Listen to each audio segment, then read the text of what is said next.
Welcome everyone to this webinar. This is a session to give you more information about Hemerion, a company that is raising funds through Capital Cell, and which we're particularly proud to support. If you already have checked out some information about the company on our website, you will have seen, particularly if you have browsed other companies, that Hemerion is one of the companies you have received more glowing reviews by our expert boards. Who already told us a few months ago when we started this that we're looking at an extremely promising technology and with a very, very clear path to market. So we're delighted that you have chosen Capital Cell to conduct your fundraise. This is also a company that, while we, from the moment we started the analysis to now, have taken giant steps. So patients are now being treated. So the clinical trials for Hemerion and things they're doing with patients are showing, even better results and more promising data than we had when we started. So we're delighted to see that. I'm sure that the shareholders and investors are too. At the same time, the company has been attracting further funds and to the tune of several millions. So we were already very, very interested in holding the fundraise when we started. With everything that's going on now, we are looking at a company with better results and a more secure financial future, etc., etc. And we're really delighted to see the company taking the right steps. Not exactly a surprise for us, because one of the things that really attracted us, and I think any investor to Hemerion, is not just its technology, but also the team behind it. And I can say that in the months we'll be working with you, you guys haven't taken a wrong step. So it is a pleasure working with you. And that surely explains why, every month we're getting more and more good news. And not small good news like we've attended a conference, like really serious progress. So from Capital Cell, we're really happy that the fundraise is going very well. It's almost 3/4 complete. There's probably, I don't know the figure exactly, but there's not almost 900,000. So there's not that much money left available for investors in the fundraise, and we're hoping that within the next 3 or 4 weeks, you guys will have the money, and we will be on your way. And you can forget about fundraising after that, which is, I know, as a CEO of a company, not having to worry about fundraising really, really frees your hand to do other stuff. So without further ado, I'm going to give the microphone to Max so that he can explain Hemerion to everyone who's here. And after that, Max, it will be yourself who will introduce Costas once he connects, so he can also share his point of view on the company with us. So all yours. I'm shutting up now. Okay, thank you, Daniel. Thank you for the nice introduction. We are also very happy to work with you. That venture with this journey with Capital Cell is also a very nice way to, let's say, to gather a community around this project, to give some awareness in this pathology that is really, really horrible. So let me share my presentation and just tell me if it's okay in full screen mode again. Okay, thank you. So as you said, I'm Maximilien Vermandel, the CEO and co-founder of Hemerion Therapeutics. Actually, I'm a physicist by training, so I used to work in the hospital, in the University Hospital of Lille. And since we have some pretty good results in the clinical trials we did initially, I left all my academic duty to run Hemerion. So that's how we started 4 years ago. And so we are especially interested in this, as said, horrible disease that is glioblastoma. Glioblastoma is the most common and the most devastating brain cancer. The recurrence is universal. It always occurs within 7 months, and as you can see, the survival is very poor. More than 130,000 people are newly diagnosed with this disease annually worldwide. And the cost of the standard of care is very, really expensive. And that's why we can see some new entrants in the market. But these new therapies come with really hard impact on the quality of life. And so that's why we think we can and we must do better. That's why we incorporated Hemerion Therapeutic now 4 years ago. Basically, this kind of cancer is treated with chemo and radiotherapy that kills cells indistinctly. It kills healthy tissue and cancer cells. And at the end, it leaves some tumor cells in place that are the relapse causes within 6 or 7 months. And that's why we created a new treatment that use first a new molecule that we have designed. This molecule is given to the patient before surgery, and it binds to the tumor cells only. It is eliminated by the healthy cells. So this is the first part of our strategy to isolate the tumor cells while sparing the healthy tissue. And this specific drugs is sensitive to light and kill the tumor cells under red light. And so we have also developed a specific technology from laser to be able to activate these photosensitizers, this medicine, in such a way we can kill tumor cell wherever the light penetrates. So that's the main principle. Wherever the light penetrates, we kill only tumor cells. And so we have developed a full platform dedicated to take care of our patient in the OR. And in such a way, we have something called the Hemerion solution. That is our main medical device product to be combined with our drug. And this is a fully integrated laser system to be used in the operating room. It really incorporates seamlessly in the workflow of the neurosurgeon. So we can expand the limit of brain surgery and thus to remove as much as possible of tumor cells that remains at the end of the surgery. I think Professor Hadjipanayis will comment on that part. And obviously, we have designed something completely automatic that compute the treatment regimen for all the patients. And at the end, we can offer a personalized patient treatment. So to summarize this approach, we improve the interventional oncology by combining this specific drug we have designed and the medical device laser we have built.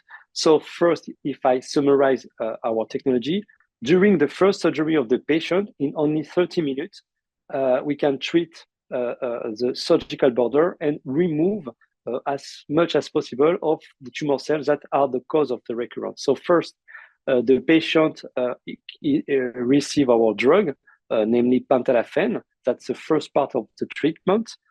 During the surgery, the neurosurgeon and the surgery removing as much of possible of the tumor, and then go with this laser light technology to activate the photosensitizer. So at the end, only cancerous cells are destroyed and the healthy tissue are spared. So this is a very game-changing approach, because if we compare to radiotherapy, for instance, radiotherapy kills any cells, healthy cells, tumor cells. And so we wanted to focus on only tumor cells.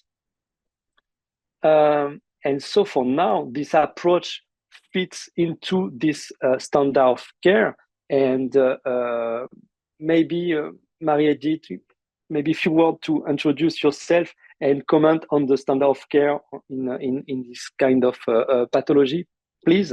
So Marie-Edith is our Chief Medical Officer, and maybe a few words of introduction before introducing this standard of care for glioblastoma, please. Yes, thank you, Max. Yes, I'm Dr. Marie Bonneterre. I'm a medical oncologist by training. I'm CMO to Hemerion Therapeutics. My background is about 10 years hospital practice and 25 years as a clinical development specialist in the pharma industry. So as Max proposed, I am happy to show you this graph that shows how the treatment fits into the standard of care. So the patient is diagnosed on an MRI basis initially for the disease of glioblastoma. It is not yet totally confirmed because the biopsy is done during surgery. The surgery integrates the drug and device treatment by Hemerion once the tumor is removed, and hopefully as maximally as possible. Once the tumor is removed, the Hemerion treatment takes place with photodynamic therapy.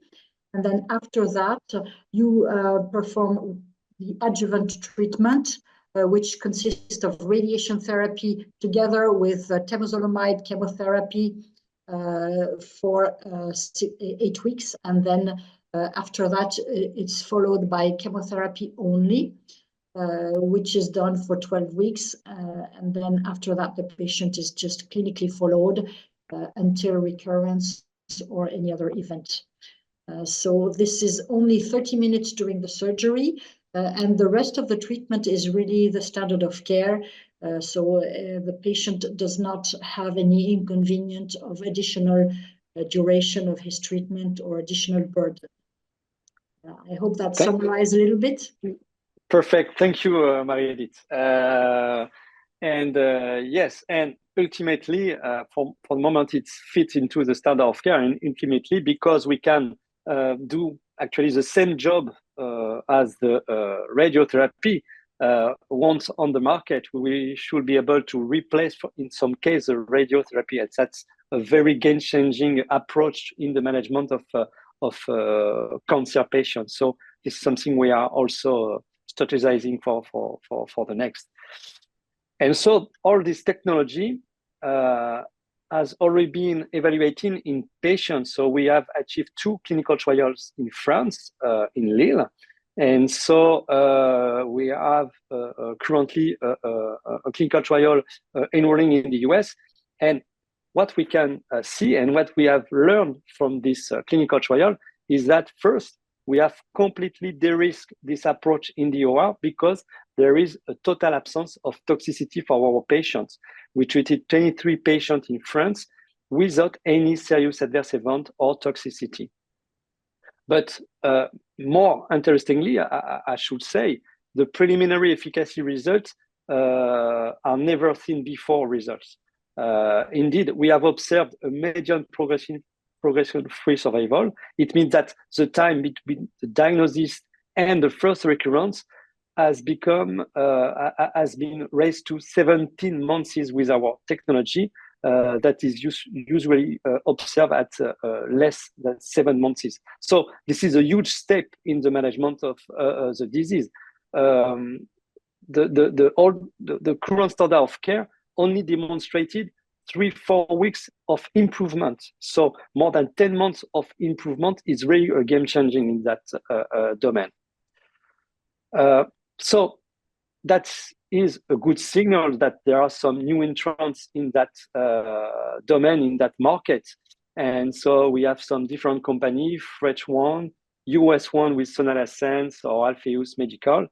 And the first learning we can have in having a look at this table is that combining a drug and a device seems to be a good way to tackle this kind of cancer. That's the first thing we can see on that. And the other thing that we can have in mind is that we are the only company that mastered both the drug and the device. All the other master only one component of this drug-device combination product.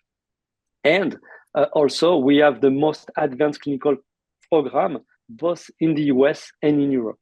So it makes us really different with a good advance in comparison to our competitor. So today, to run the company, we have a board of directors composed of very experienced people. So with Marie-Edith on board, Michel, who is our CFO, managing all the financial aspect and the administrative function, and Clément, who is a co-inventor of the technology and the CTO of the company, who is running all the industrialization process, because that's a fact. We are already on the industrialization process So as I said before, we have been established since September 2020. Obviously, we have a fully patented technology with an exclusive license of using, and with an advanced clinical development. And we have already raised so far 7 million euros since the inception. Today, Hemerion is made of 13 people in 4 main departments, including quality and regulatory affairs for both medical device and drugs, and also clinical and medical affairs to run the clinical trials before the registration of our product.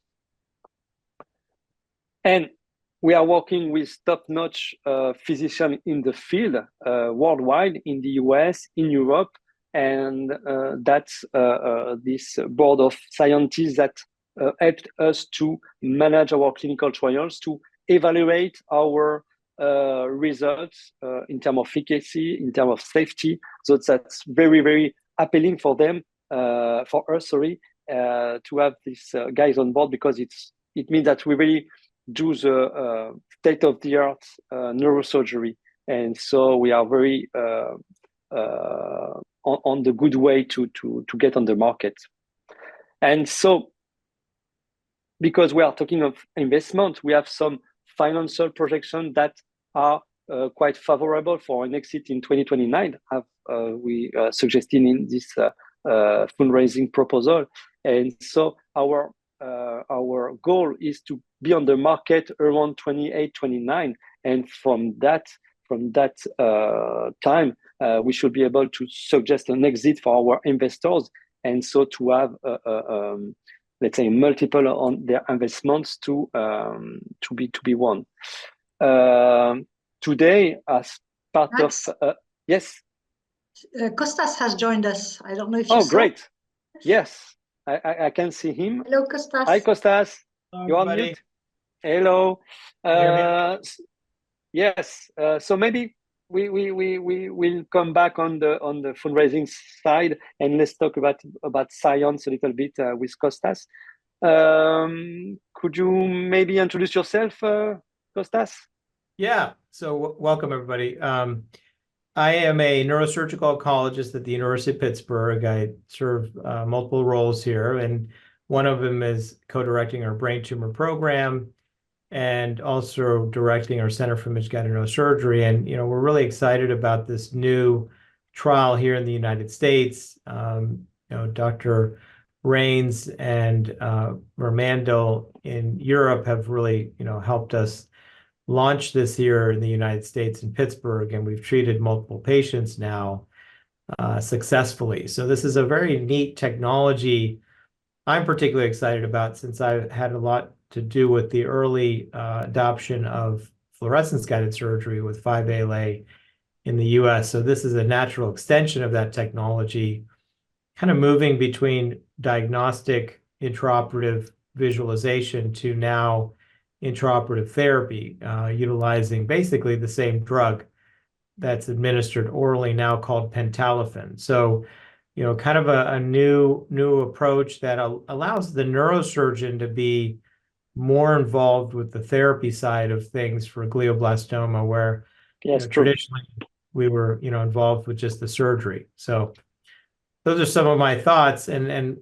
it's been a pleasure to work with the Hemerion company, launching this trial here in the US. Yes, thank you, Costas.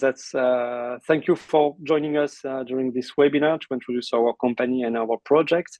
Maybe, Daniel, you have some question to ask to Professor Hadjipanayis? Absolutely. Hi, Costas. I'm Daniel. I'm the Director of Capital Service supporting Hemerion's fundraise. Really pleased that you're here. I understand how busy you must be, so thanks a lot for making time for this. And I had a really simple question for you, but in the meantime, we have a relatively complex technical question that came from an investor. So I'm going to also launch it. But the question I wanted to ask is, you have been supporting the Hemerion technology for a while now. You've tested it. How do you see its path to adoption as I don't know if as standard of care, but what do you think is going to be its place in the market? Well, the nice thing that the platform that Hemerion provides for intraoperative PDT is that it's very straightforward to use. And one of the things that I always, feel is important is that neurosurgeons want to use technologies that can be used in a straightforward manner. It's not complicated. It's very practical and very reproducible. And I think that's the attractive nature to this. And it's something that we as neurosurgeons are going to be in charge of in the operating room as one part of their actual therapy, in addition to the surgery, which is what we've traditionally played as roles. So I think this is going to be, an excellent addition to our armamentarium for glioblastoma, based on some of the long-term follow-up studies that were recently published, by the Lille group in their patients undergoing PDT. Excellent.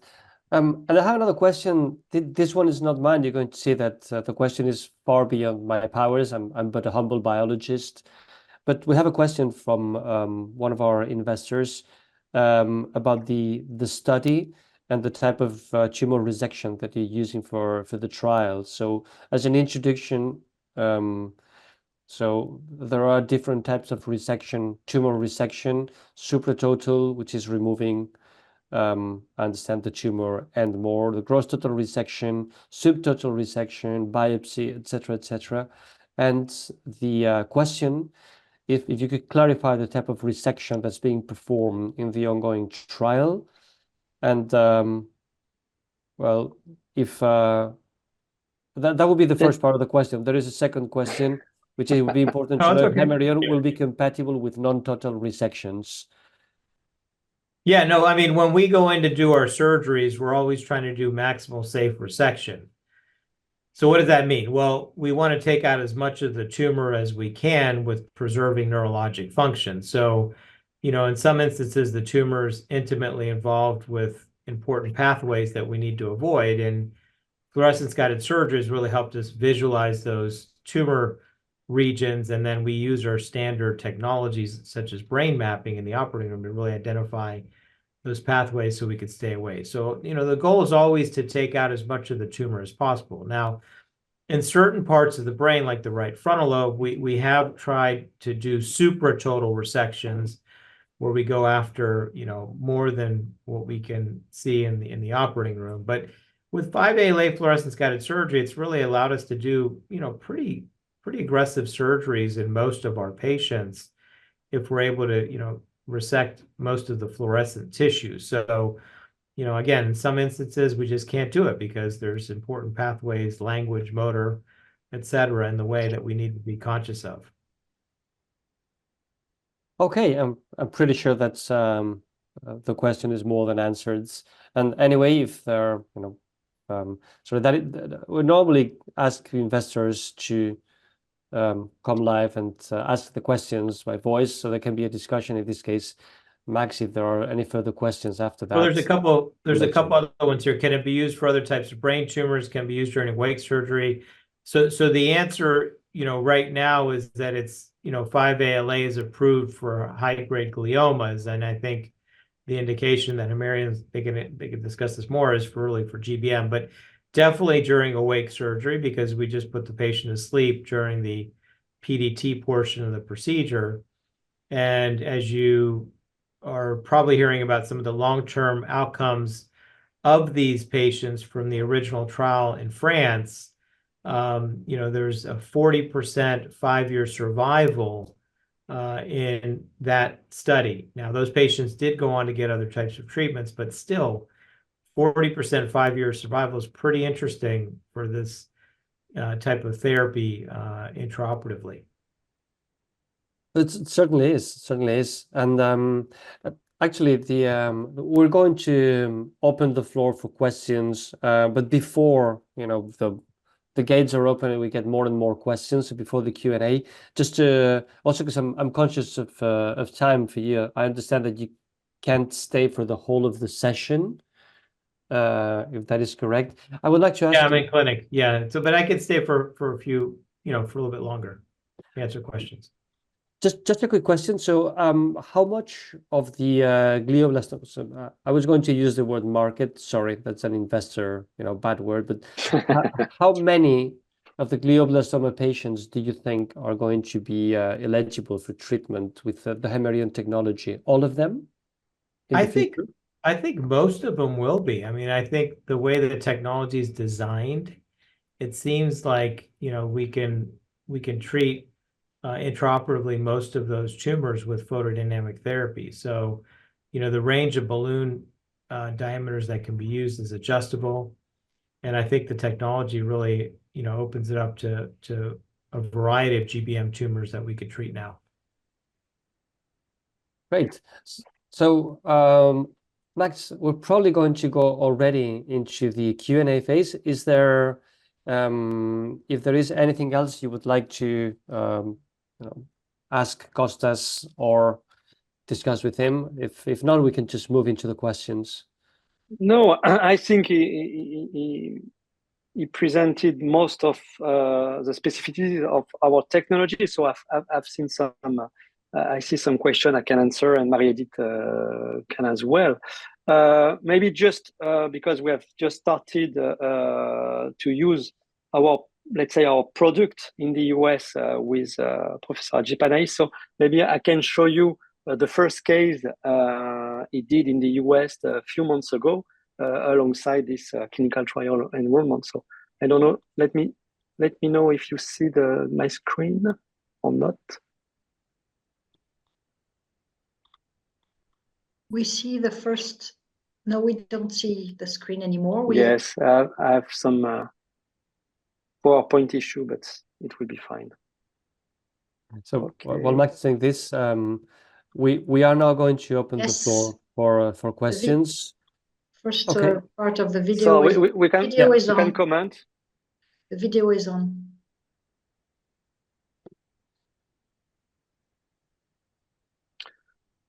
So we can observe that the device was very easy to fit into this operating room with this approach. So it was the first time this technology was used in the US, and I would say even first time in the world, because it was a completely new product. It was quite different from the one used in France, and so it was a great opportunity to evaluate our technology. So just to show you what it's like in the UR. So I'm done with it, and actually we can move to the Q&A session. Sure. So let me just lay out. I'm sure this is the first time for many people here, maybe including me, I've seen the inside of a brain. That's clearly not the case for you guys. So for the Q&A, you can ask your questions via the Q&A tool that Zoom has. You can type them in the chat, or if you want, you may raise your hand. We're happy to just read the questions in the Q&A, but if you'd prefer to be, given the microphone and ask the question in your own voice and maybe have a back and forth with the team, just raise your hand or let us know. And we'll, so my colleague Ramon will just give you the option to ask the question live. We're going to go with reading the questions that are already here. So how transferable, question from Susbatka, how transferable is this technology to other cancer treatments? Yes. Maybe that's a good one for Marie-Edith. Yeah. Yes, we believe, as Costas said, that we believe that first we can move from glioblastoma to potentially other tumors of the CNS, of the central nervous system. But also we do have reasons to think that it will be easily applicable to other tumors, such as head and neck cancers, some of them, and digestive cancers. There's a very high potential for surgically accessible tumors. Yes, I can just add that we have some feedback on that. The active principle that is used, that is called 5LA, has been used so far in fluorescence guided resection in head and neck cancers. especially I think that's a partnership you had with one of your colleagues in New York, Costas. But it seems that yes. this approach is also usable with this kind of cancer. You want to comment, Costas, on that, on the end cancer I approach? Think, I think there are other. Can you guys hear me? Okay, yeah. Anyways, I think there are other types that are exciting right now that are being explored for 5-ALA used for fluorescence guided surgery. One is the head and neck cancer group, which includes a number of cancer types, squamous cell, some other types in that area. And then the other one is ovarian cancer, which is undergoing a randomized study for 5-ALA fluorescence guided surgery. So I think there's going to be other tumor types as well, such as meningiomas that'll be approved soon, which could be a good market for PDT, especially the recurrent meningiomas we just don't have solutions for. Yes, true. Thank you. And so yes, that's something we are working on to be included in our development pipeline. So for instance, we are considering some for the GBM recurrence, but also probably meningioma or head and neck cancer in our pipeline soon. Okay, great. I have another question from Mr. Prats. So can it be used for other type of brain tumors? I think that's covered. Can it be used during awake surgery? Covered also? Costas covered also, yes. Yeah. Yes, yeah, we can. Yeah, we answered that already. Yeah. Mm-hmm. True. Sorry. And share data related to efficacy. Is that data available? Yes, we have some preliminary data on efficacy as presented during the presentation. Today, we know that we have a median PFS of more than 17 months. And what we have observed is that, for instance, at 6 months, we have 100% of patients who was not recurred. That is not common. And so we have some data collected alongside our 2 previous clinical trials. And now we are collecting some more data in the US, but it's too soon to have some efficacy data from that new clinical trial, obviously. And so anyway, altogether, it should help us to move forward our registration study that hopefully will start in 2025. Okay, thanks. And then we have a question about the phase 1 trial.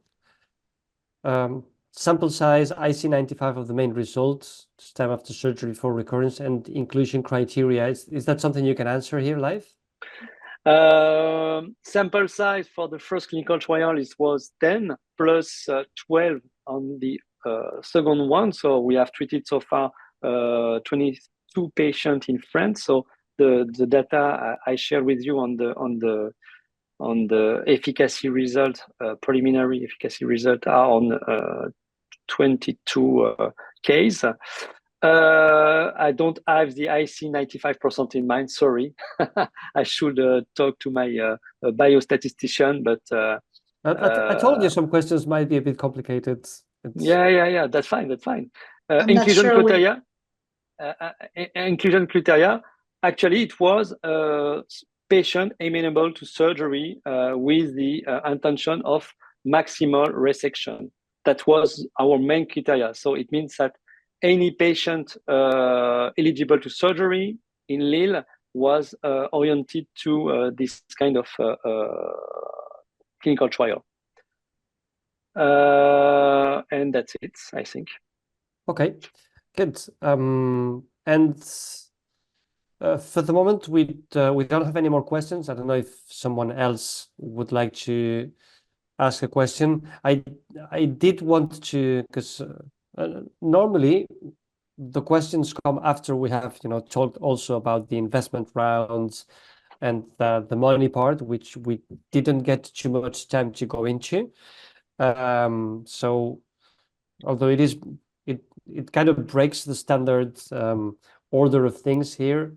That's what we do. We break the standard, and so we break the standard of care for patients. You're quick, Max. That's... So maybe that's time to release Costas, and so he can be back for. Thank you very much, Costas, for. Thank you very much, everybody. And I know that we will be talking soon. Yes, we will. Really appreciate your time, Costas. Take care. Thank you.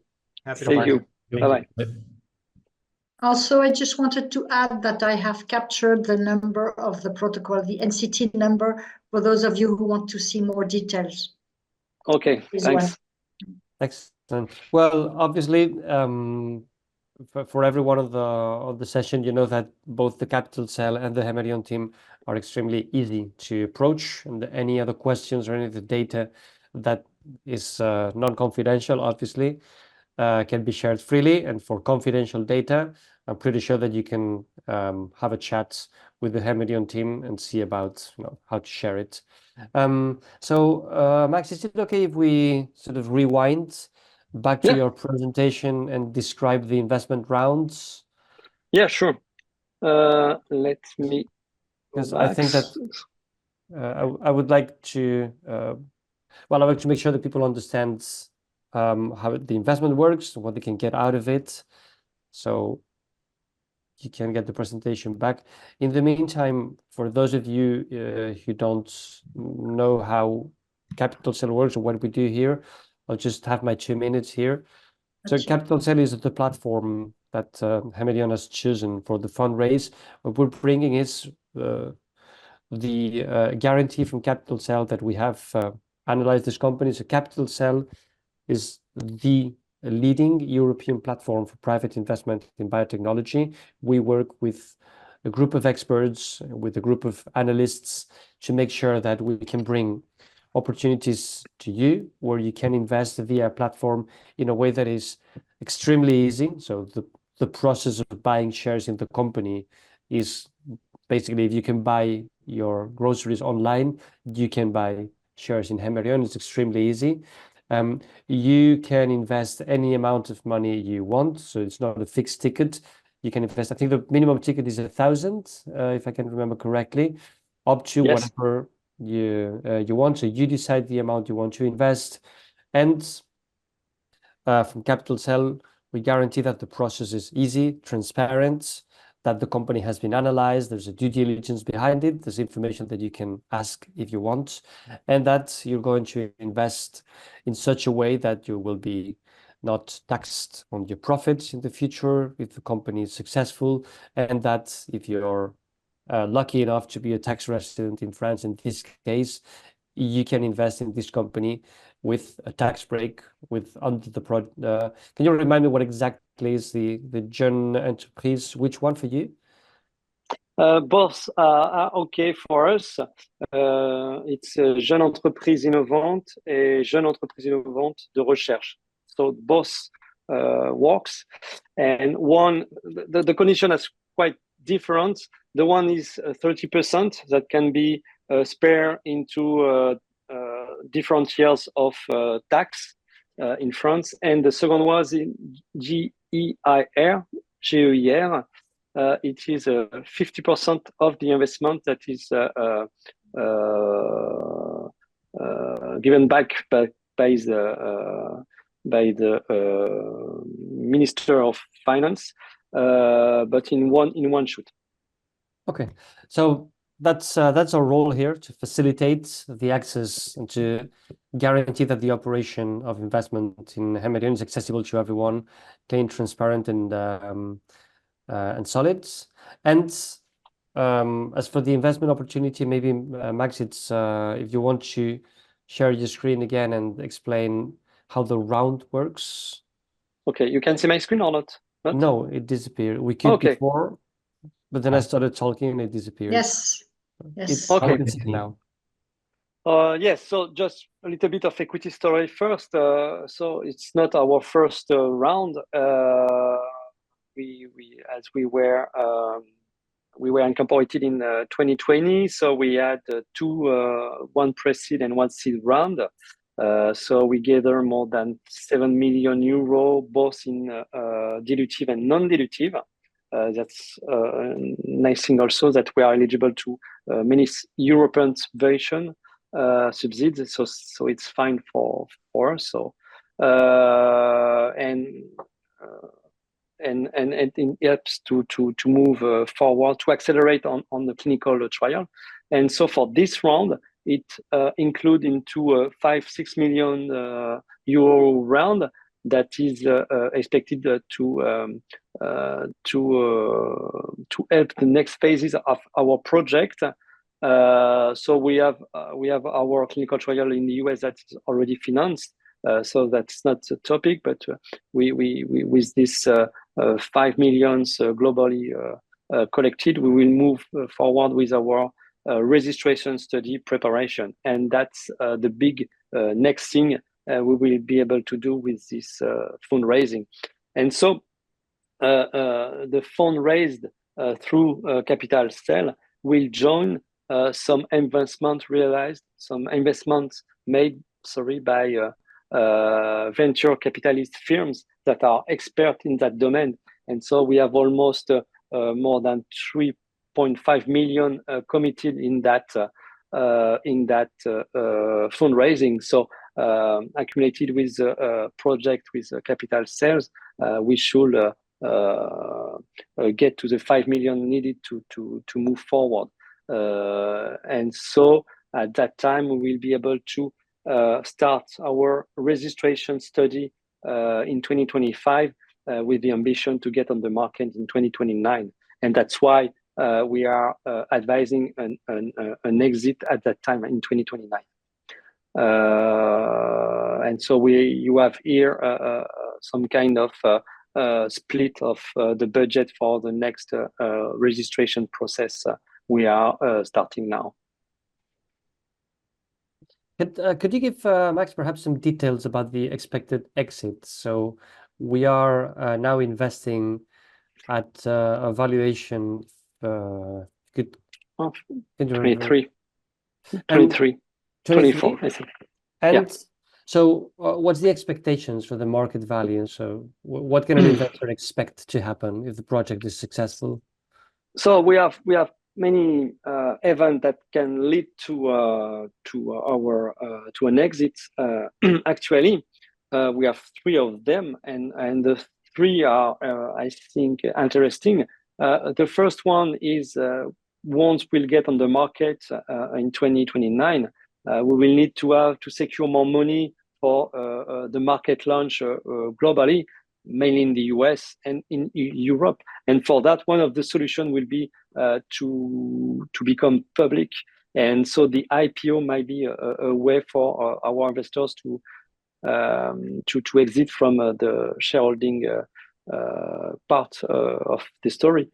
That's one. And so we have some previous success we have seen some previous success on this way. Another one is in obviously to be acquired by a major company, a strategic company on that field. And so we know that in this domain we have some big players that could be interested in our technology so far. So this is one of the possibility. And the third one is an M&A. It means that we could have some other capital investors, bigger, that would like to finance the growth of the company for the market launch and the market to have a bigger market share.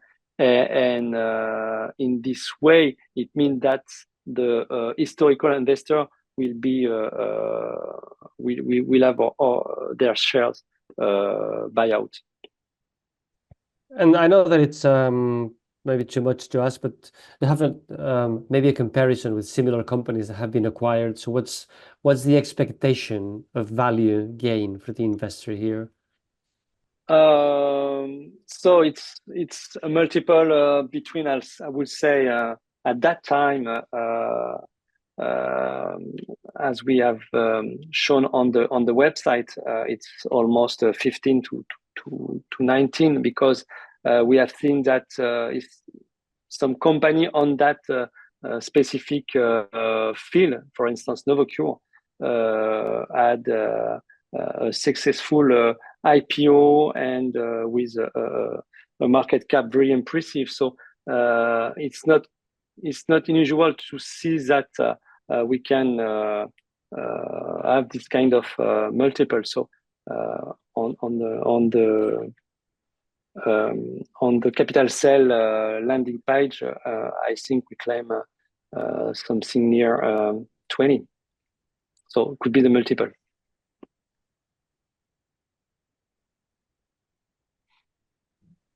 You're on mute now, Daniel. Oh, sorry.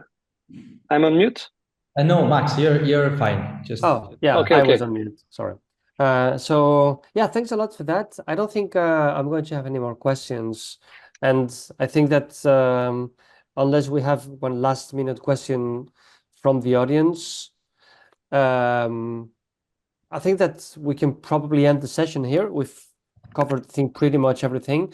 You've shared some pretty exciting results, and I think that we've all been quite impressed with having, one of the foremost specialists in brain cancer in the US here. Another day you'll tell me how you've convinced him to, because typically when they do that, it's between surgeries almost. It's so thanks a lot for the effort, Max, and thank you, Costas, again for being here. For everyone else, we're going to close the session here.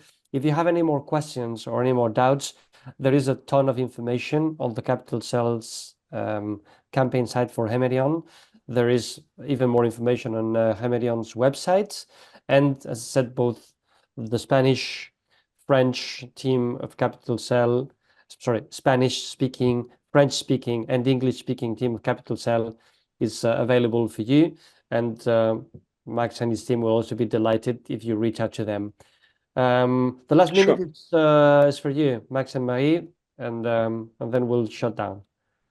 Okay, no, thank you. It was a pleasure to introduce the company. I mean, it's a nice opportunity for us to share our technology and to invite more people to come into our journey, because it's very exciting.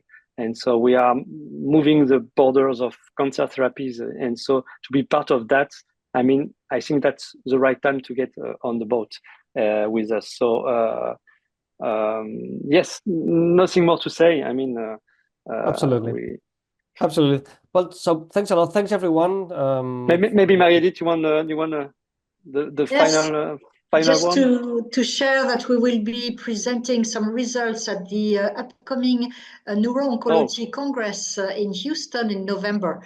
So if people are there, you're welcome to join us, to meet us, and we'll be happy to share some new results. Yes, and well, thanks. Good luck in Houston. It's a tough crowd, so yes, good luck with that. That's a good one. And so we will have the opportunity to meet some other KOL in that domain. So it's very, very exciting.